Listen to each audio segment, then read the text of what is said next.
Hey guys, it's Allie. Welcome back to my channel. For today's video, I'm going to be showing you 3 easy friendship bracelet tutorials. I'm one of those people who thinks of myself as someone that's like good at many things but is a master of none. But the closest thing I master is friendship bracelets. So yeah, I'm going to show you 3 of the most basic friendship string tutorials today. So if you enjoy the video, please remember to like, comment, and subscribe so you don't miss any of my future videos, especially because this is going to be a series that I will be posting once a month. So yeah, this month is going to be easy. Then as the months go on, I will post harder tutorials. Don't know how long it's going to last, but I hope you guys enjoy it. So yeah, let's get straight on into the tutorials. For all of these tutorials, you are going to need some embroidery floss, or friendship string is what I normally refer to it as. It comes like this, rolled up, with the 2 pieces of paper around it. But I normally store it in this box wrapped around these white things, which I think are called bobbins. It just is an easier way to organize it and prevents tangling a little bit. So, string. Also need scissors. Optionally, you can use a ruler. I just have it so that I can measure it out once I'm going along with it, because I know the size of my wrist, and so once I get to that certain amount of inches, I stop the bracelet. And lastly, you are going to need tape, but that's just for holding the bracelet down while you're working on it. I, on the other hand, do not use tape. I actually use my box. I just take the end of the bracelet where I tie it at the top and I put it in here and just close it. And that's a lot easier than using tape for me. The first bracelet I will be showing you how to do is the Chinese staircase. It looks like this. So this is a really easy bracelet to make. I get these done within like 30 minutes of starting it, and I've made at least like 10 of them since the start of the school year, and 3 of them in the past 24 hours actually. So for this bracelet, you are going to need 4 different colors of string. And I normally cut it to approximately arm's length, so I hold one side with my fingers and then I spread the string out until it reaches the end of my arm, and then I just cut all the strings to the same size. This bracelet in particular, I do not need to tape it or use the box or anything. I will just be holding onto the string because I find that way easier because it rotates a little bit. So to start out this bracelet, you're going to group 3 of your strings together, and then what you're going to do is you're going to take the other string, you're going to make a shape like this. You're going to make a loop that looks kind of like the letter D, and then you're going to reach under and you're going to pull this through and then pull up.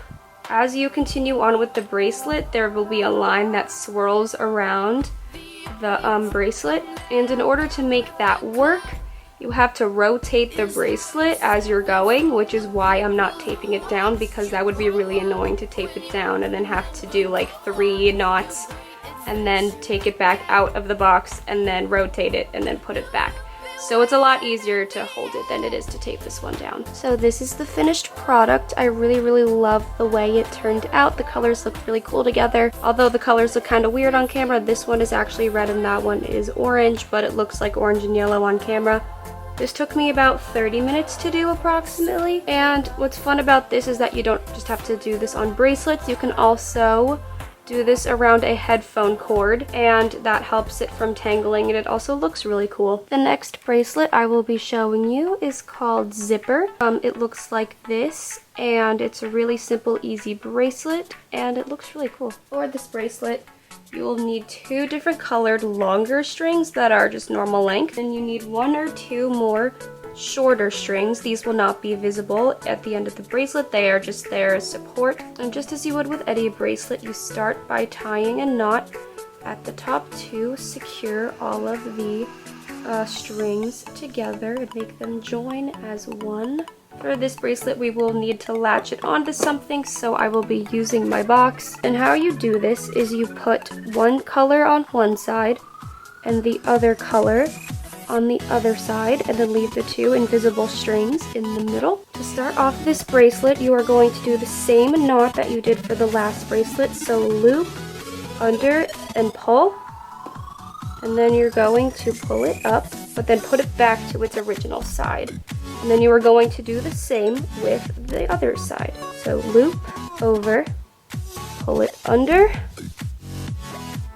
and through. And that's it. It's that simple. So just keep repeating those 2 knots over and over again until you have completed your bracelet. But this is the finished product. I really like the way it turned out, except, yeah, I just didn't cut my strings long enough. Let's ignore that. But anyway, this bracelet is fun, it's easy, it is cool looking, and I hope you give this one a try. The next bracelet I will be showing you is called Candy Stripe. It looks like this.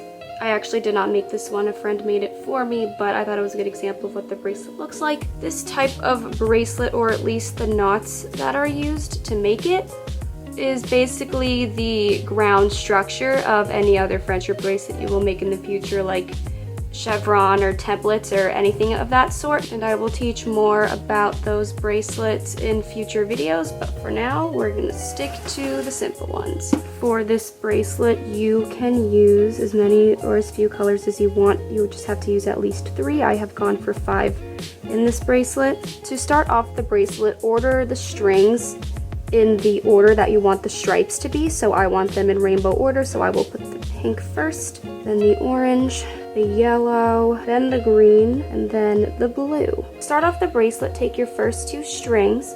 You can take the first one, you're gonna make the shape that we made in that other bracelet, and then you're going to pull it up, and then you're going to do that again. Next, you move on to the next color, so keep the pink string, or your first color, and move on to the 3rd string. Do the same type of knot and do it twice, as you should for every knot you do. Once you finish the next string, then you move on to the one after that, and you keep going until you reach the end of the row. And once you reach the end of the first row with the first string, then you're gonna keep repeating that with all of the other different colors until you finish your bracelet. I also realized most of the way through filming this video that this angle is way better than the one that I've been using for every other clip that I've filmed. Yeah, it gives you much more of a close-up of what I'm doing, and you can actually, you know, see what I'm doing. Anyway, here's the completed bracelet. It is super, super cute. I really like it. Really simple and very useful to learn for making more complicated bracelets in the future. So yeah. That is all the bracelets I'm going to show you today. That is it for this video. If you enjoyed it, please like, comment, and subscribe so you don't miss any of my future videos. I upload every Thursday. Also, be sure to follow all of my social medias. My links for Instagram, Twitter, and not Twitter. I stopped using Twitter a long time ago. My links for Instagram and Visco are in the description down below. And yeah, thank you for watching this video. I hope you use the tutorials, and I will see you later. Bye!